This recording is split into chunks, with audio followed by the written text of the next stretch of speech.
আসসালামু আলাইকুম এভরিওয়ান, আপনাদের জন্য ঈদ ব্লগ নিয়ে চলে আসলাম। আর এই যে দেখেন আমার কাজিনরা ঈদের আগের দিন রাতে যা ঘষা মাজা করতেছে। মুখটা যে জ্বলে গিয়েছে, কে ছিট মেরেছে আমাকে, কে ছিট মেরেছে আমাকে কে জানে।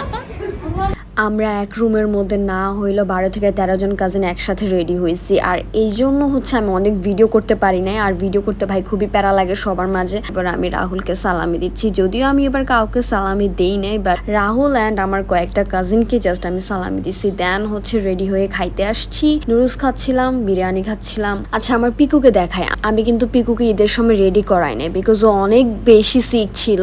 আচ্ছা আমার ঈদ ড্রেসের ডিটেলস আপনাদেরকে পরে বলবো। কাজিনরা সবাই চলে আসছে আব্বু থেকে সালামি নেওয়ার জন্য, তো একের পর এক সালাম করতেছে। আব্বু তো সবাইকে দেখে মাশাল্লাহ বলতেছিল, আর বলে যে আরো আছে।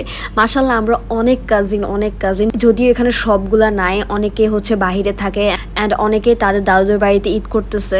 বাই দ্য ওয়ে আমাদের ফ্যামিলিতে কিন্তু ছেলের সংখ্যা থেকে মেয়ের সংখ্যা অনেক বেশি, অ্যান্ড স্পেশালি আমার বাবা মা মেয়ে অনেক বেশি পছন্দ করে, অ্যান্ড আমাদের ফ্যামিলির ফুফি খালারা সবাই মেয়ে অনেক বেশি পছন্দ করে, তাই আল্লাহ তাদেরকে ছেলের থেকেও মেয়ের সংখ্যা বেশি দিচ্ছে। মাশাল্লাহ বলবেন সবাই অবশ্যই। সবাই হচ্ছে আমরা ছাদে যাচ্ছি ছবি তোলার জন্য, এরপর আব্বু এখানে তাদেরকে সালামি দিবে, যদি আমি সালামির ক্লিপটা নিতে একদমই ভুলে গেছি। আমরা কাজিনরা সবাই একসাথে হইলে ভিডিও থেকে ছবি বেশি তুলি, ছবি তুলতে তুলতে আমরা ভিডিও করতেই ভুলে গেছি। আচ্ছা এরকম কার কার সাথে হয়? ঈদের দিন খুবই কষ্ট করে আমরা রেডি হই কিন্তু কোথাও ঘুরতে যাইতে পারি না, অ্যান্ড এটা আমাদের সাথে হয়েছে। আমরা খুবই কষ্ট করে রেডি হয়েছি কিন্তু কোথাও যাইতে পারি নাই। এরপর আমাদেরই বাড়ির সামনে ওইখানে হচ্ছে একটা ফার্মেসি ছিল, ওইখানে গেলাম। ওইখানে যাওয়ার কারণ হচ্ছে আমরা এখানে সবাই ঠান্ডা কিছু খাইতে আসছি, তো কোথাও বসার জায়গা নাই। দেন আমরা ফার্মেসিতে বসে আড্ডা দিচ্ছিলাম, এরপরে কয়েকটা ভিডিও করতেছিলাম, গ্রুপ ভিডিও।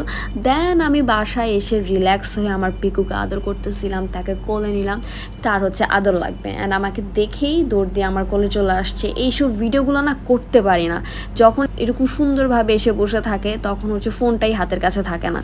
সো ফাইনালি আমরা ঈদের পরের দিন ঘুরতে বের হইতেছি। তো আমি এই ড্রেসটা পরতেছি, এই ড্রেসটা আপনাদের অনেকেরই অনেক পছন্দ হয়েছে, আই নো আপনারা কমেন্ট করে আমাকে বলছিলেন। তো এই হচ্ছে আমার ফাইনাল লুক, আমার সাথে আছে মোমো। তো আমরা চলে যাচ্ছি মুসাপুর ক্লোজারে। যারা নোয়াখালীতে থাকেন তারা অবশ্যই জায়গাটা চিনেন। আমরা সিএনজিতে কজন বসছি সেটা না বলি, অ্যান্ড এটা নতুন কিছু না, আমরা কাজিনরা যখন সবাই একসাথে হই তখন এইভাবে সিএনজিতে বসি। আচ্ছা এলাকাটা খুবই সুন্দর না?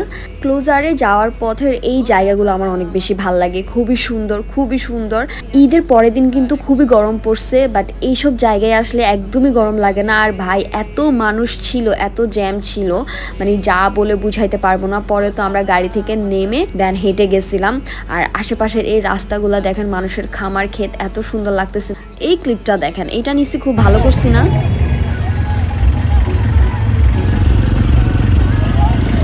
তো আমাদের ক্লোজারে আস্তে আস্তে অনেক দেরি হয়ে গেছে, তো আমরা প্ল্যান করতেছি কোন দিকে যাব। এরপর তো আমার একটু খারাপ লাগতেছে যে হাই হাই রোদ থাকতে ভাবছিলাম কয়েকটা ছবি তুলবো, বাট ছবি তো তোলা হইতেছে না। একটা ভিডিও করতেছি, শর্ট ভিডিও, যেগুলো হচ্ছে ফ্ল্যাশ লাইট দিয়ে করলে অনেক সুন্দর হয়। তো এই ভিডিওগুলো করছি আমরা, অ্যান্ড এলাকাটা খুবই সুন্দর, লাইক কক্সবাজার একটা ভাইব দেয়। মানুষজন চলে যাচ্ছে আর আমরা তখন আসছি। আর এই যে এটা হচ্ছে আমার ফুল আউটফিট, যদিও এখানে ভালো দেখাচ্ছে না, আমার কাছে এটা সামনাসামনি বেশি ভালো লাগছে এই আউটফিটটা। তো এই যে আমরা বসছি এখানে, ফুচকা খাবো, ঠান্ডা কিছু খাবো। সবার হালকা একটু মন খারাপ, বেশি না, কারণ হচ্ছে তারা ছবি তুলতে পারে নাই।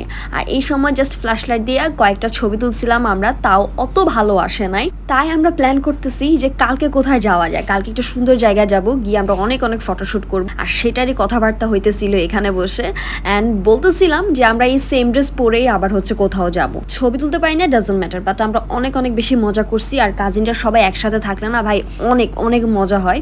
আর আলহামদুলিল্লাহ আমি অনেক অনেক কাজিন পাইছি, আর আমার প্রত্যেকটা কাজিন খুবই ভালো।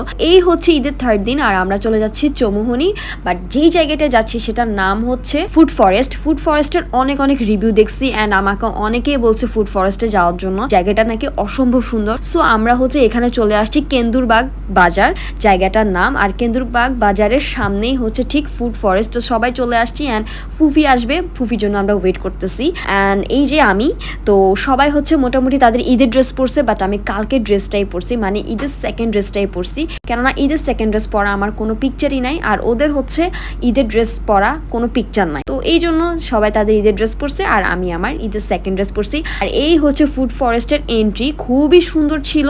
যত বেশি গাছ লাগায় আমার তত বেশি ওই জায়গাটা পছন্দ। কিন্তু আস্তে আস্তে যখন ঢুকতেছিলাম তখন খুবই ভয় লাগতেছে। কেন ভয় লাগতেছে? অনেক মানুষ ভাই, অনেক মানুষ, মানে এত বেশি ভিড় ছিল যে কোথায় বসবো, কোথায় দাঁড়াবো, কোথায় ছবি তুলবো সেটাই খুঁজে পাচ্ছিলাম না। তো আচ্ছা, আমি আমাদের আফনানকে দেখাই, ও হচ্ছে আমার কাজিন, অ্যান্ড ওরা আর আমার ড্রেস পুরা ম্যাচিং হয়ে গেছে ভাই, সেম টু সেম। কেমনে ড্রেসটা ম্যাচিং হলো আমি বুঝলাম না, লিটারেলি মনে হইতেছিল যে আমরা দুইটা টুইন। তো এই হচ্ছে আমরা কয়েকটা ভিডিও করছি অ্যান্ড জায়গা পাইছি। আমার কাজিন নোরা আমার ড্রেসের মতো সেম ড্রেস পরছে বিদায় সবাই ভাবছে এটা আমি আমার ফেস রিভিল করছি, বাট নো ভাই, ওকে আমি হচ্ছে ছোটোখাটো একটা অ্যাক্সিডেন্টও করছি অ্যান্ড খুবই রক্ত বের হয়েছে। আর এই যে আমার ম্যান্ডেটরি একটা ভিডিও, এটা তো আমাকে করতেই হবে, গুল্লি মাতা দিয়ে যে ভিডিওটা আমি অলওয়েজ করি অ্যান্ড সেটা আবারও করছি। আচ্ছা, আপনাদেরকে একটা জিনিস জানায় রাখি, সেটা হচ্ছে গিয়ে তাদের এন্ট্রি ফি কিন্তু 100 টাকা পার পার্সনের জন্য, 100 টাকা করে একটা টিকিট কাটতে হবে। অ্যান্ড আপনারা টিকিটটা কিন্তু অবশ্যই যত্ন করে রেখে দিবেন, বিকজ আপনার যাওয়ার সময় বা বিল পে করার সময় তাদেরকে যখন টিকিটটা দেখাবেন তখন তারা হচ্ছে সেখান থেকে কেটে নিবে। ভাই, ফুড ফরেস্টের খাওয়ার কোয়ালিটি খুবই ভালো ছিল। আর এই হচ্ছে আমার কিউট ফুফি, যে হচ্ছে আমাদের এই সবগুলার ট্রিট দিচ্ছে ভাই। অলসো রেস্টুরেন্টটা হচ্ছে ফুফির রিলেটিভের, তো উনি ট্রিট দিচ্ছে, বুঝে নিত ওনার গায়ে একটু কম লাগছে। By the way, thank you ফুফি, এই দিনটা বেস্ট ছিল। আচ্ছা, আপনাদের সাথে কিছু পিকচার শেয়ার করি। ফুড ফরেস্ট থেকে আমরা চলে যাচ্ছি এখন বাড়িতে, আর আমরা এর পরের দিন চলে গেলাম এনএফসিতে। যারা বসুরহাটে আছেন তারা অবশ্যই এনএফসি চিনেন। অ্যান্ড এনএফসিতে আমরা যেটা সব থেকে বেশি পছন্দ করি, মানে আমাদের কাজিন সবগুলো আমরা অনেক বেশি পছন্দ করি, থাই স্যুপ অ্যান্ড অন্থন। ভাই, ঢাকাতে আমি এত এত রেস্টুরেন্টে থাই স্যুপ অন্থন খাইছি, কিন্তু এনএফসি থাই স্যুপ অ্যান্ড অন্থনের মতো আমি কোথাও পাই নাই। মানে আমাদের সবার অনেক বেশি পছন্দ, তো আমরা এটা খাইতে চলে আসছি। অ্যান্ড এর মধ্যে হচ্ছে আমার কাজিন মোমো কান্না করতেছে একটা কথা নিয়ে। তাকে কি বলা হয়েছে সে কান্না করেছে? হ্যাঁ, এই কি বলা হয়েছে আর কান্না করছে না? আপনারা তো আমার সাথে জুলুম করেছেন। জুলুম জুলুম শব্দটা বলার কারণে সে আজ কান্না করেছে। আপনারা ভিডিও সহ দেখুন।